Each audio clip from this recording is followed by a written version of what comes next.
अस्सलाम वालेकुम। मेरा नाम ज़ैब अहमद है। आज की इस वीडियो में हम बात करने वाले हैं इटली स्टडी वीज़ा 2026 के लिए। उसका कंप्लीट प्रोसेस मैं आपको इस वीडियो में बताऊंगा। तो अगर आप यूरोप में अफोर्डेबल एजुकेशन और लो ट्यूशन फीस के साथ और बेस्ट पीआर ढूंढ रहे हैं तो इटली आपके लिए सबसे बेस्ट चॉइस होने वाली है। तो वीडियो को मुकम्मल देखिएगा एंड तक, इसमें आपको बहुत इन्फॉर्मेशन मिलेगी क्योंकि आज आपको स्टेप बाय स्टेप तमाम गाइड करूंगा किस तरह आप इटली का स्टडी वीज़ा हासिल कर सकते हैं। तो चलिए स्टार्ट करते हैं। सबसे पहले बात करते हैं कि इटली ही की क्यों सिलेक्शन की जाए यूरोप के अंदर। तो इसकी बहुत सी वजूहत है, उनमें से सबसे एक और सबसे मेन वजह यह है कि इसकी ट्यूशन फीस बहुत लो होती है। इसकी ट्यूशन फीस इटली के अंदर स्टडी की बहुत लो है। यूनिवर्सिटी स्कॉलरशिप भी इजीली मिल जाती है, पार्ट टाइम जॉब अपॉर्चुनिटीज भी आपको मिल जाती है और सबसे इंपॉर्टेंट इटली स्टडी वीजा के बाद पीआर यूरोप में अप्लाई करना बड़ा आसान हो जाता है और ये बड़ा स्ट्रॉन्ग पाथवे समझा जाता है। तो इसलिए इटली आपके लिए बेस्ट चॉइस है और पाकिस्तानी स्टूडेंट्स के लिए ये बहुत अट्रैक्टिव चॉइस बन सकता है क्योंकि और ये बन भी चुका हुआ है। इसकी रीज़न ये है कि यहाँ से बहुत सारे बच्चे हैं तलबा जो जाते हैं इटली स्टडी वीज़ा के ऊपर और वहाँ जाके अपने पीआर को अप्लाई करते हैं। कौन कौन से डॉक्यूमेंट्स हैं जो आपके पास होने चाहिए इटली स्टडी वीज़ा अप्लाई करने के लिए। तो सबसे पहले आपके पास एक वैलिड पासपोर्ट होना चाहिए। दिया करें कि जब भी आप स्टडी वीज़ा अप्लाई करने लगे तो आप अपना पासपोर्ट उससे पहले, अगर आपके पास 6 महीने या साल का एक्सपायर होने वाला है तो आप एक रिन्यू करवा लें। तो वैलिड पासपोर्ट आपके पास होना चाहिए। एजुकेशन डॉक्यूमेंट्स होने चाहिए आपके पास, उसमें आपके पास मैट्रिक किया हुआ, इंटर किया हुआ, ग्रेजुएशन, जो भी अपने डॉक्यूमेंट्स हैं आपके पास एजुकेशनल, वो आपके पास होने चाहिए। उसके बाद एडमिशन लेटर होना चाहिए जिसको प्री इनरोलमेंट भी कहती हैं। उसका बैंक स्टेटमेंट होनी चाहिए जिसपे आपके पास कम से कम 1.0 से 1.5 मिलियन तक आपके पास होने चाहिए बैलेंस। उसके बाद मेडिकल इंश्योरेंस आपके पास होती है, अकोमोडेशन का प्रूफ, उसके बाद और वीज़ा एप्लीकेशन फॉर्म और स्टेटमेंट ऑफ पर्पस, इसको एसओपी कहती है।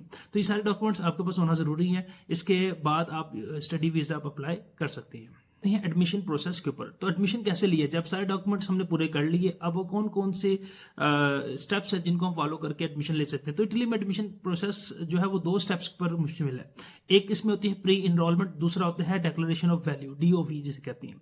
अब प्री इनरोलमेंट क्या होता है, इस स्टेज में आपने डॉक्यूमेंट्स इटली की यूनिवर्सिटी को भेजने होते हैं। इनके आप जो भी आपने यूनिवर्सिटी का सिलेक्शन कर ली, जिसके लिए तरीका मैंने आपको पहले बताया था कि आप गूगल पे जाकर सर्च करें कौन सी यूनिवर्सिटी में आपकी डॉक्यूमेंटेशन के अगेंस्ट आपको एडमिशन मिल रहा है। तो आप अपने डॉक्यूमेंट्स अपने क्या करेंगे, इटली स्टूडेंट यूनिवर्सिटी को भेजेंगे। आप डॉक्यूमेंट्स भेजने के बाद यूनिवर्सिटी अप्रूव देती है आपको कि आपके डॉक्यूमेंट्स के बिहाफ के ऊपर आपको एडमिशन हम ऑफर कर रहे हैं या नहीं कर रहे। तो अगर यूनिवर्सिटी का अप्रूवल दे देती है तो आप नेक्स्ट स्टेज में चले जाते हैं।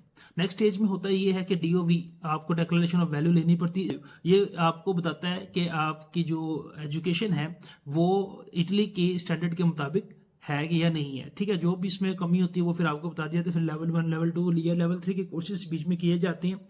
वो आप फर्दर हर बंदे की डॉक्यूमेंटेशन के ऊपर डिपेंड करता है। तो ये डॉक्यूमेंट्स पूरे होने के बाद फिर आप नेक्स्ट स्टेप में मूव कर जाते हैं। नेक्स्ट स्टेप ये होता है कि आपने एप्लीकेशन फॉर्म जो वीज़ा फाइलिंग करनी होती है उसमें आप चले। स्टेप नंबर 4 में आपने वीज़ा प्रोसेस करना होता है। इस वीज़ा प्रोसेस में आपने अपॉइंटमेंट लेनी होती है, ऑनलाइन अपॉइंटमेंट बुक करनी होती है। बुक वो BLS के थ्रू होती है और वो कैसे लेनी है उसका तरीकाकार वो पिछली वीडियो के अंदर मैं बता चुका हूँ, आप वो देख लीजिएगा, नीचे मिल जाएगा आपको डिस्क्रिप्शन के अंदर, वहां से आप देख लीजिएगा। आपने ऑनलाइन अपॉइंटमेंट लेनी है। अपॉइंटमेंट लेने के बाद फिर अपने डॉक्यूमेंट सबमिट कराने होते हैं जिस दिन आपकी अपॉइंटमेंट होती है और जाके बायोमेट्रिक करवानी होती है। इंटरव्यू इसमें कभी आपका होता है कभी नहीं होता, वो डिपेंड करता है टोटली एम्बेसी के ऊपर। ठीक है, तो ये वीज़ा जो होता है ना, वीज़ा का रिजल्ट जो होता है, मतलब आपने सारे डॉक्यूमेंट जमा करवा दिए और आपने सारे प्रोसेस दे दिया, इसके बाद जो वीज़ा का रिजल्ट होता है वो तकरीबन 3 से 6 हफ्तों के दरमियान आपका आ जाता है।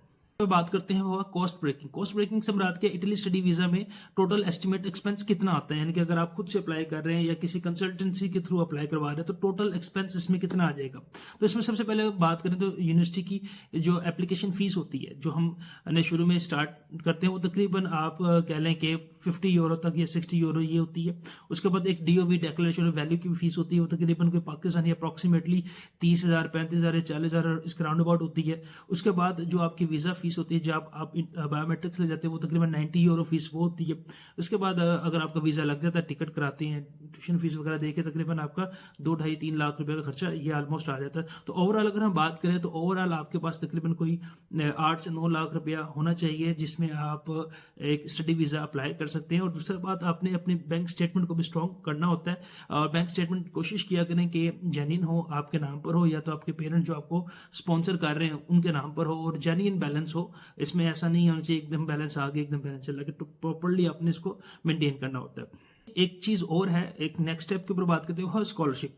स्कॉलरशिप इटली में सबसे पॉपुलर जो स्कॉलरशिप होती है वो ओरिजिनल स्कॉलरशिप होती है, EDISU स्कॉलरशिप होती है, उसके बाद लेजिया डिस्को स्कॉलरशिप होती है। तो ये स्कॉलरशिप अगर आप में से किसी की लग जाती है तो ट्यूशन फीस के साथ साथ आपको अकोमोडेशन और ईयरली स्टिपेंड भी आपको मिलते हैं, आपको सालाना मुआवजा भी मिलता है।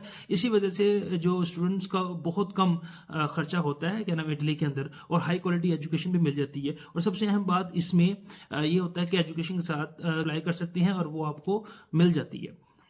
अब आपका वीजा लग गया, स्टडी वीजा, तो इस वीजा लगने के बाद आफ्टर वीजा आपको बेनिफिट्स कौन कौन से मिलते हैं इटली के लिए।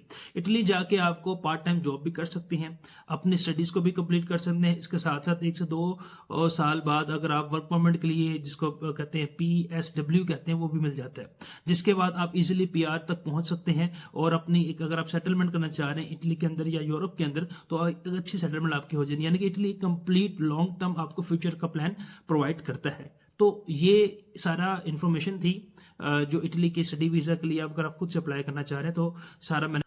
अगर आप इटली स्टडी वीजा अप्लाई करना चाहते हैं जो कि इसके 2026 के इंटेक, सितंबर इंटेक ओपन हो गए हैं और ये तकरीबन एप्लीकेशन ये दिसंबर और जनवरी तक मैक्सिमम जाएंगी, तो अभी से आप अगर आप अप्लाई करेंगे तो इटली का स्टडी वीजा आप इजिली गेन कर सकते हैं। अगर आपके डॉक्यूमेंट इटली का स्टडी वीजा अप्लाई करना चाह रहे हैं या चाहते हैं और मुस्तकबिल में या अभी आपका प्लान है, तो ये डॉक्यूमेंट्स जो मैंने आपको बताया, अगर आप हेल्प भी चाहते हैं और ये सारे डॉक्यूमेंट्स आप रेडी करने के बाद, तो आप हमसे रब्ता कर सकते हैं। नीचे आपको नंबर शो हो रहा होगा, वीजा आपके नाम से हमारी वीजा कंसल्टेंसी है, तो हम इसमें गाइड करते हैं।